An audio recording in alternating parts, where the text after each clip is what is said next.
Final episode time. We open with the siege proper. Aang, Katara, and Sokka, he's the one who blew up the bridge, are having their role to play in damaging a Fire Nation ship. However, they see the massive armada. Zuko is going to sneak into the Northern Water Tribe. Meanwhile, Arnuk orders a massive retreat of all their patrol ships because, let's be honest, that armada is going to rip through them quickly. I will give this series this. The fact that the Mechanist did build weapons, and we did see the hot air balloon in the Mechanist episode, not the Mechanist episode, the Omashu episode, we get some payoff for that. Zhao uses the airship to sneak into Agna Kella and kill the Moon Spirit. During the opening moments of the siege proper, Katara and Pakku argue. This is the one time I feel like Kiawentios Katara was written like Katara. Having gathered every waterbender in the North Pole, we see that they're willing to lay down their lives. I honestly think this line, Pakku, what good is relying on the past when it stops us from having a future? Get over yourself, you old fool, and let us get the job done, really should have been Katara's line. Pakku relents and sends the women to reinforce the defenses, mainly the walls that are going to be under constant bombardment. Katara is also given a contingent of Pakku's students to command, even referring to her as Master Katara. Once more, I wish we had more of these emotional moments and let them settle. Then we cut to exposition. It's at least meaningful exposition. We're not doing the Wan Shi Tong Spirit Library, instead we're shown Roku's massive archive of Avatar relics. So, apparently the moon and ocean spirits appear only once a year, which means Zhao has a timer. If you're wondering why we're focusing so much on this knife, it's a special knife meant to kill spirits, because it's made from material from the spirit world. Kuruk appears to Aang and says the knife is getting close. We get more unnecessary exposition about how the Avatar's power pales in comparison to the ocean and moon and the elemental spirits and just say that the knife is able to kill the moon and ocean, meaning that if either or both die, catastrophe happens. That's simple. You won't stop the pacing dry. Momo nearly dies, and Yue takes him and Sokka to a spirit oasis to heal Momo, right in time for Zhao to land. Then we get the fight between Katara and Zuko. Then we get Iroh telling Zhao, "You're an idiot for trifling with the spirits like this." Zhao reveals that after he kills the moon, he wants to make a dash for the throne of the Fire Nation. I welcome this change. He already has a massive ego with the whole Zhao the Conqueror and Zhao the Moonslayer thing from the original series.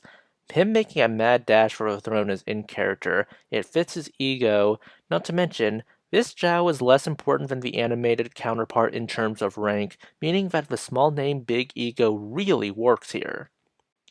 One of the oddest things I don't think we actually see is the lunar eclipse making waterbending fail.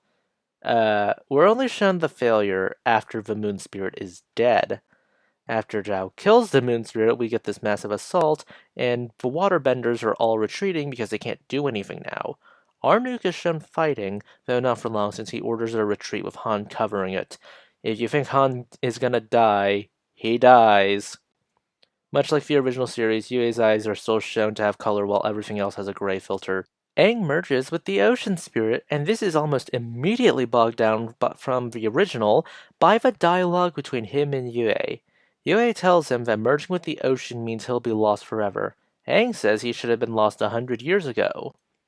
Koizilla time. You see what I mean when I complain about the excessive exposition? Sokka asking, what just happened? That can be surprise. However, it didn't need an answer. Yue giving the answer, Aang has given himself over to the ocean spirit, allowing it to channel its rage through him and access the power of the Avatar. That just feels unnecessary. In the next scene, Zuko being shocked at the sight of Koizilla, and him asking what on earth is that? Understandable shock.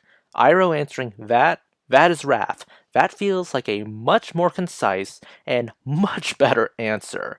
There's enough ambiguity with the whole accessing the power of the Avatar. No, you don't need that knowledge. You just need to know that the ocean is mad and it's currently using Aang. That is wrath. Gets the point across. He also probably could have said, that is what Zhao unleashed. Though I do love that Iroh says Zhao is a small man about to meet a small end. Though Zuko doesn't think so because he wants to kill Zhao.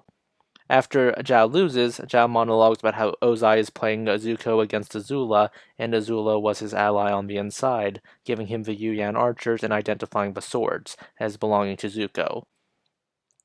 Oh, so instead of being killed by the ocean spirit, Zhao burns alive courtesy of Iroh. They do show his corpse floating in the water, so dead means dead. Koizilla rampage time. Koizilla ends up trudging through the Fire Nation fleet using physical force to destroy multiple ships, before using waterbending in order to destroy the rest. Basically, Miss Exposition here says the Ocean Spirit will release its rage throughout the planet unless it can be stopped by bringing back the moon. Yue freezes Sokka in place so she can bring back the moon because she's the whole touched by the moon spirit thing, and becomes the new moon spirit. Moons restored, they start counting their dead. Among those confirmed dead are Han and several of the waterbending students of Pakku that were assigned to Katara. Pakku hands Katara the Spirit Oasis water, and he also dubs her Aang's waterbending master. I have a few problems with this because I don't think we're ever shown any training scenes in the North Pole at all. Then the gang meets up, and they intend to head to Omashu. It is here where they have banter that I can see the original doing, and I wish that there was more of in this series. Sokka asks for food. Katara asks why everything has to be about his stomach. Aang says that's where his brain is. Sokka says the kid with a melon for a head. Katara says she could go for a melon. This is what I wanted more of. Okay, so we cut to Ozai, and he's taking the failed siege of the North pretty well. Mainly because he just took Omashu, and Ba Sing Se is next. Omashu was conquered by Azula. Apparently, the Fire Nation insignia in this series looks like the Rebel Alliance's insignia, and given who Mark Hamill voiced in the original Avatar series, this is pretty funny. Then we get the final tease. Sozin's Comet is returning. Overall, I think this finale is a pretty solid finale. My problem with it is my same problem with the rest of the series. It feels like moments that are supposed to be emotional are not allowed to exist. They're not allowed to settle because we need to keep moving from one place to the next. The other big problem I have is the exposition. I've harped on it a lot, but honestly, the exposition is so much, nothing feels satisfactory when you have a payoff. The payoff isn't even built up to. Honestly, there are times where I felt like, get to the point. It feels slower than the original series at times. And honestly, that's just sad because I think this is actually slightly longer than the original series, but has a lot more original content to offset it. So it feels like I'm watching something that is just dragging on. Internal pacing is a massive problem with this series. It doesn't help that info dumps and exposition by nature do slow things down, meaning that Koizilla's rampage and the emotional impact of it is just moved to a crawl just because we have to keep dumping exposition. The only time I feel like this exposition dump actually works is when Zhao is basically beaten by Zuko and he's just going on because you know you want to break Zuko's resolve so that he doesn't kill you, and then Zhao gets murked by Iroh. That's the only time where I feel like the exposition dumping actually worked. So many things just need time to bake. But those are just my thoughts. Please consider liking, subscribing, tipping the channel on Ko-fi. This is Cyril signing off.